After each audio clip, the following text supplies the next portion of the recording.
और छत्तीसगढ़ के रायपुर में राहुल गांधी क्या कह रहे हैं, सुनते हैं। जब सुनने को मिलता है कि छत्तीसगढ़ में हमने किसान की मदद की और एकदम पूरे प्रदेश को फायदा हुआ,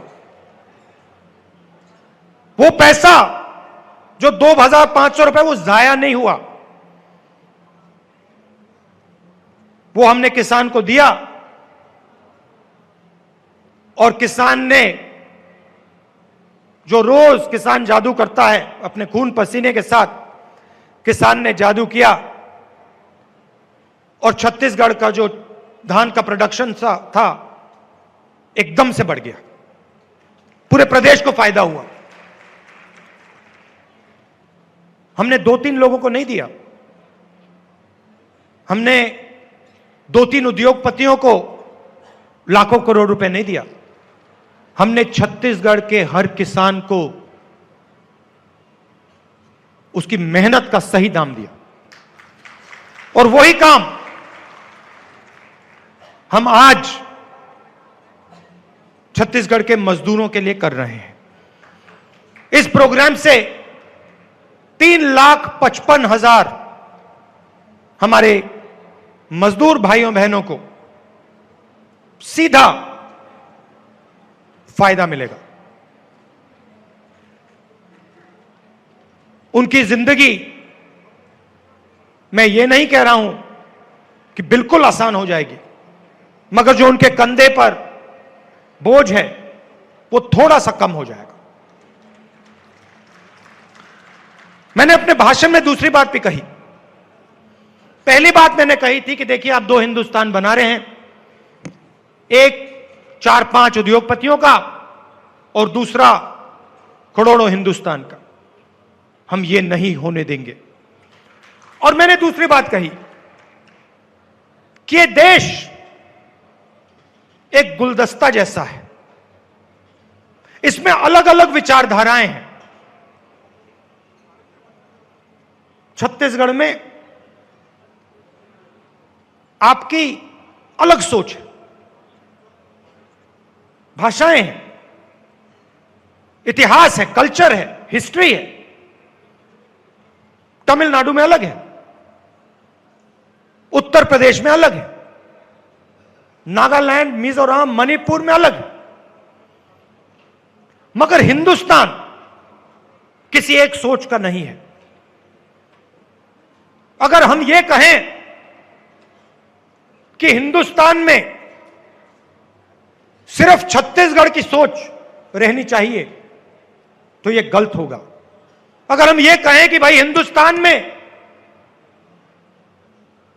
सिर्फ एक प्रदेश की या एक विचारधारा की सोच होगी तो यह गलत है और इससे देश का नुकसान होता है। बीजेपी चाहती है, आरएसएस चाहती है कि उनकी विचारधारा जो हिंदुस्तान में एक विचारधारा है,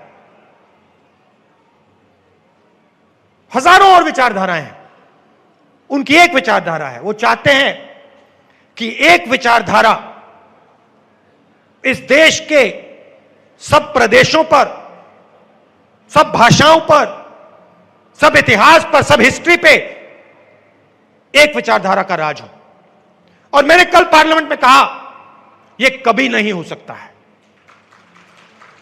छत्तीसगढ़ के लोगों को कैसे जीना चाहिए, छत्तीसगढ़ के आदिवासियों का जंगल के साथ क्या रिश्ता होना चाहिए। एक बड़ी खबर आपको बताते हैं, सीएम योगी ने जनता के सामने पेश किया है 5 साल का रिपोर्ट कार्ड। पिछले 5 साल में यूपी में कोई दंगा नहीं हुआ, उन्होंने इसे भी बड़ी उपलब्धि बताया है। यूपी में सालाना बजट 6 लाख करोड़ तक पहुंचा है, यह अपने आप में बड़ी उपलब्धि है। करीब 5 साल में जो बजट का आकार है लगभग 2 गुना हो गया है, ये उन्होंने बताने की कोशिश की। 6 लाख करोड़ तक हमारा बजट पहुंचा, उत्तर प्रदेश का बजट पहुंचा है। पिछले 5 साल में यूपी के प्रति व्यक्ति की आय बढ़ी है यूपी में 70% लोगों को डबल डोज वैक्सीन की लग चुकी है। योगी आदित्यनाथ ने यह भी मीडिया के साथ जानकारी साझा की है। यूपी में पिछले 5 साल में बेरोजगारी दर घटी है। योगी आदित्यनाथ ने यह दावा किया है।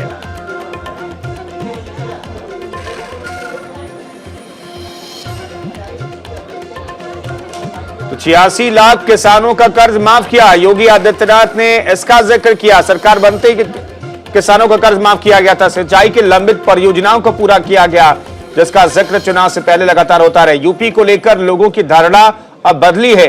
योगी आदित्यनाथ ने अपने रिपोर्ट कार्ड में इसका भी जिक्र किया। हमारी सरकार ने 494 लाख मीट्रिक टन अनाज खरीदा है। एक रिकॉर्ड खरीदारी है।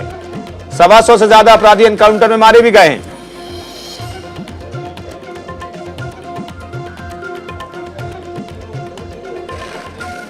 गैंगस्टर एक्ट के अंतर्गत 48,038 अभियुक्त गिरफ्तार हुए और 694 पेशेवर अपराधियों पर या माफियाओं पर राष्ट्रीय सुरक्षा कानून के तहत भी कार्रवाई हुई। प्रदेश के अंदर जो पेशेवर माफिया और अपराधी पहले सत्ता का संरक्षण प्राप्त करके गरीबों का, व्यापारियों का, बेटियों और बहनों की सुरक्षा के लिए खतरा बने हुए थे, उन पेशेवर माफिया और अपराधियों पर नकेल कसते हुए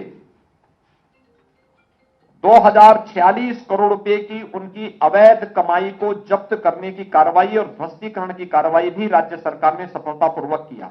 उत्तर प्रदेश पहला राज्य है जिसमें पिछले 5 वर्ष में कोई दंगा नहीं हुआ, कोई आतंकी घटना नहीं घटित हुई और उत्तर प्रदेश पहला राज्य है जिसने नई सूचना तकनीक का उपयोग करते हुए ई प्रोसिक्यूशन में सर्वाधिक कार्रवाई करते हुए देश के अंदर अग्रणी स्थान प्राप्त किया है कि 5 वर्ष के दौरान उत्तर प्रदेश के अंदर 5 लाख नौजवानों को हम लोगों ने सफलतापूर्वक सरकारी नौकरी उपलब्ध करवाई और इसके साथ ही प्रदेश के अंदर 1 करोड़ यूथ को टैबलेट और स्मार्टफोन देने की कार्रवाई को भी आगे बढ़ाया गया है। समाजवादी पार्टी की सरकार ने लैपटॉप की बात की थी। 15 करोड़ लैपटॉप उस समय खरीदे भी गए थे, लेकिन केवल 6 लाख ही वितरित किए गए। शेष कहां चले गए कोई पता नहीं। लेकिन वर्तमान में राज्य सरकार ने एक पारदर्शी व्यवस्था के तहत उत्तर प्रदेश के हर यूथ को 1 करोड़ टैबलेट और स्मार्टफोन देने की कार्रवाई प्रारंभ की है और उसके परिणाम भी उत्तर प्रदेश के अंदर देखने को मिले हैं। खासतौर पर सुरक्षा और रिफॉर्म का परिणाम क्या है? निवेश और एमएसएमई सेक्टर में तेजी आने के कारण 1 करोड़ 61 लाख से अधिक लोगों को इसमें सीधे सीधे नौकरी और रोजगार प्राप्त हुआ। प्रदेश के अंदर परंपरागत हस्तशिल्पियों को प्रोत्साहित करने का परिणाम था कि उत्तर प्रदेश के अंदर व्यापक पैमाने पर स्वतः रोजगार को सृजन करने का भी एक अवसर प्राप्त हुआ। और अगर मैं विगत 5 वर्ष के अंदर की बात करूं तो इसी 5 वर्ष के दौरान किसानों के साथ सीधे क्रय जो किसानों से हुआ और एमएसपी का लाभ उसे दिया गया। और अभी रुक रहे हैं एक छोटे से ब्रेक के लिए। फौरन हाजिर होते हैं। आप बने रहिए न्यूज इंडिया के साथ।